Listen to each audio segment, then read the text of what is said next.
ஓம் சாய்ராம். இன்னைக்கு சாயந்தரம் 6 மணிலிருந்து நாளைக்கு சாயந்தரம் 5 மணிக்கு முன்னாடி இந்த ஒரே ஒரு பரிகாரத்தை மட்டும் செஞ்சு பாருங்க. கண்டிப்பாக உங்கள் வீட்டில் இருக்கக்கூடிய கடன் சுமைகள்லாம் நீங்கி உங்கள் சொந்தக்காரங்களே ஆச்சரியப்படுவாங்க. எப்படி இவ்வளோ பணம் சேர்த்தாங்க இவங்க அப்படிங்கிற அளவுக்கு நீங்கள் வந்து பணக்காரர் ஆக முடியும். அந்த அளவுக்கு ஒரு அதி அற்புதமான ஆடி பௌர்ணமி அன்று செய்ய வேண்டிய ஒரு பரிகாரத்தை பற்றி தான் இந்த வீடியோவில் பார்க்க போகிறோம். வாங்க வீடியோக்குள்ளே போகலாம். அதுக்கு முன்னாடி நீங்கள் இப்போ தான் நம்ம சேனலுக்கு ஃபஸ்ட் டைம் வரீங்கன்னா மறக்காமல் நம்ம சேனலை சப்ஸ்கிரைப் பண்ணிக்கோங்க.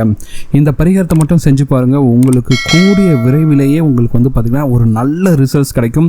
உங்கள் வீட்டில் இருக்கக்கூடிய கடன் சுமைகள்லாம் நீங்கி உங்கள் வீட்டிற்கு வந்து பார்த்திங்கன்னா செல்வ கடாட்சம் பெறுங்க.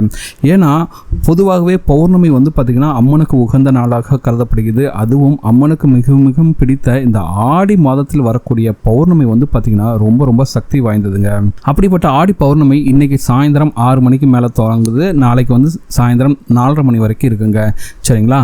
ஸோ அதனால் நீங்கள் இந்த 2 நாட்களில் எப்போது வேண்டுமானாலும் செய்து கொள்ளலாம். ஆனால் நீங்கள் செய்யக்கூடிய நேரம் வந்து பார்த்தீங்கன்னா கண்டிப்பாக அந்த பௌர்ணமி திதி இருக்கணும்.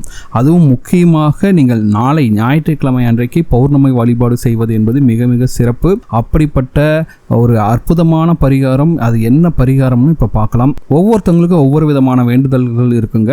ஒவ்வொரு விதமான பிரச்சனைகள் இருக்கும். சரிங்களா? சில பேருக்கு கடன் தொல்லை இருக்கும், சில பேருக்கு பணம் வருமானம் கம்மியாக இருக்கும், சில பேருக்கு திருமணம் நடக்கணும்னு இருப்பாங்க, சில பேருக்கு வந்து பார்த்தீங்கன்னா குழந்தை பாக்கியம், இப்படின்ட்டு ஒவ்வொருத்தவங்களுக்கும் ஒவ்வொரு விதமான வேண்டுதல்கள் இருக்கும். இந்த பிரச்சனைகள் தீர்வு வேண்டும் என்பதற்காக தான் நம்ம எல்லாரும் தெய்வத்திடம் கோரிக்கை வைப்போம். சரிங்களா? ஒரு பரிகாரம் செய்யணும்னா நம்ம என்ன பண்ணுவோம், அந்த ஒரே ஒரு வேண்டுதலுக்கு மட்டும் நம்ம வந்து நிறைவேறணும் அப்படின்னு சொல்லிட்டு அந்த தெய்வத்திடம் கோரிக்கை வைப்போம். ஆனால் இந்த பரிகாரத்தை செய்யும்போது உங்களுக்கு என்னென்ன கோரிக்கை இருக்குதோ அத்தனை கோரிக்கையுமே நீங்கள் வைக்கலாங்க. அத்தனை வேண்டுதலையும் நீங்கள் வைக்கலாம். அவை அனைத்துமே நிறைவேறும் அப்படிங்கிறது ஐதீகம். அந்த அளவுக்கு சக்தி வாய்ந்த பரிகாரம் தாங்க இது. இந்த பரிகாரத்தை சனிக்கிழமை அன்றைக்கு மாலை 6:30 மணிக்கு மேலே அல்லது ஞாயிற்றுக்கிழமை 4:30 மணிக்கு முன்னாடி நீங்கள் செய்யலாம். சரிங்களா? முக்கியமாக ஏன்னா இந்த நேரத்தில் வந்து பார்த்தீங்கன்னா பௌர்ணமி திதி இருக்க வேண்டும். அதுதான் ரொம்ப ரொம்ப முக்கியம். இந்த பரிகாரம் செய்யறதுக்கு என்ன பண்ணணும்னா ஒரு டம்ளரோ அல்லது செம்போ எடுத்துங்க. அதை நன்றாக சுத்தம் செய்து கொள்ளுங்கள். அதில் வந்து சுத்தமான குடித நீரை நிரப்பிக் கொள்ளுங்கள். சரிங்களா? அந்த டம்ளரோ அந்த சொம்புலையோ நிரப்பிங்க. அதற்கு பிறகு நல்ல உடையாத ஏலக்காயாக 2 ஏலக்காய் வந்து அதில் போடணும். அதுக்கடுத்து மொட்டு உடையாத கிராம்பாக பார்த்து 2 கிராம்பு அதில் போடணும். அதுக்கடுத்து ₹1 அல்லது ₹5 ஏதாவது ஒரு நாணயத்தை அதற்குள்ளே போடணுங்க. சரிங்களா? இப்படி போட்டுட்டு அதில் வந்து கொஞ்சோண்டு பச்சை கற்பூரத்தை நுணுக்கி அதில் போட வேண்டும்.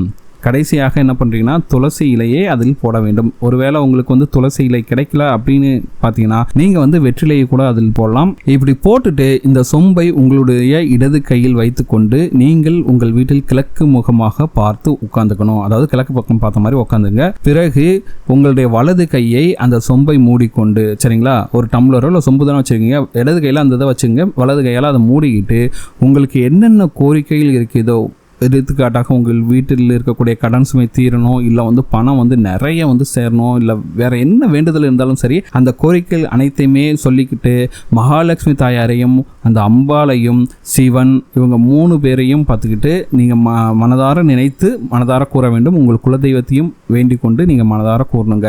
சரிங்களா?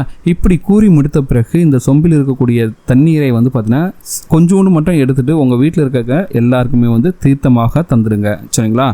மீதம் இருக்கக்கூடிய தண்ணீரை இரவு முழுதும் நிலா வெளிச்சத்தில் வைத்து விட வேண்டும். சரிங்களா? அது எந்த இடத்துல நிலா வெளிச்சம் வருதோ அந்த இடத்துல கொண்டு போய் வச்சிருங்க, அந்த சொம்பையோ டம்ளரையோ. அடுத்த நாள் காலையில் வந்து எழுந்த உடனே இந்த தண்ணீரை எடுத்து உங்கள் வீடு முழுவதும் ஒரு இடம் விடாமல் தெளிக்க வேண்டும். சரிங்களா? இப்படி தெளிச்சு உங்கள் வீட்டில் கொஞ்சம் தண்ணி மிச்சம் இருக்குன்னா அந்த தண்ணீரை வந்து யாரோட கால் படாமல் ஒரு செடியில் ஊற்றி விடுங்கள். சரிங்களா? அதுக்கடுத்து அந்த தண்ணீருக்குள் போட்டு வைத்திருக்கும் நாணயத்தை எடுத்து நீங்கள் எங்கெல்லாம் பணம் வைப்பீங்களோ அந்த இடத்துல வச்சிருங்க. அந்த நாணயத்தை நீங்கள் செலவு செய்யவே கூடாது. சரிங்களா? இப்படி நீங்கள் வந்து பரிகாரம் செஞ்சீங்கன்னா எண்ணி 3 பௌர்ணமிக்குள்ள நீங்கள் நினைத்தது நடக்கும், கேட்டது கிடைக்கும் அப்படிங்கிறது ஐதீகம். ரொம்ப ரொம்ப ரொம்ப எளிமையான இந்த தாந்திரிக பரிகாரத்தை செய்யும்போது உங்கள் வீட்டில் இருக்கக்கூடிய அனைத்து விதமான கஷ்டங்களும் நீங்குவதோடு உங்கள் வீட்டிற்கு வந்து பார்த்தீங்கன்னா செல்வ கடாட்சம் பெறுங்க. அது போக 3 பௌர்ணமிக்குள்ள நீங்கள் என்ன நினைச்சு வேண்டுனீங்களோ அந்த வேண்டுதல் வந்து கண்டிப்பாக நிறைவேறுங்க. அந்த அளவுக்கு சக்தி வாய்ந்த பரிகாரம். இந்த பரிகாரத்தை செய்யும்போது கண்டிப்பாக நீங்கள் வந்து அசைவம் உண்ணக்கூடாது. ஒருவேளை நாளைக்கு தான் செய்கிறீங்கன்னா கண்டிப்பாக நீங்கள் அசைவத்தை உண்ணக்கூடாது. சரிங்களா? அசைவத்தை உண்ணாமல் தான் வந்து நீங்கள் இந்த பரிகாரத்தை செய்யணும். ரொம்ப சக்தி வாய்ந்த பரிகாரங்க. உங்கள் வீட்டில் வந்து இருக்கக்கூடிய கடன் சுமையெல்லாம் தீருங்க, கஷ்டங்கள்லாம் நீங்கி அந்த மகாலட்சுமி தாயாரோட அருட்கடாட்சம் உங்கள் வீட்டில் கிடைத்து நீங்களும் பணக்காரர் ஆவீர்கள். இந்த வீடியோவை கண்டிப்பாக உங்கள் ஃப்ரெண்ட்ஸோட ஷேர் பண்ணுங்கள். இந்த வீடியோ பற்றின உங்களோட கமெண்ட்ஸை கமெண்ட்டில் கமெண்ட் பண்ணுங்கள். இந்த வீடியோவை லைக் பண்ணுங்கள், ஷேர் பண்ணுங்கள், கமெண்ட் பண்ணுங்கள்.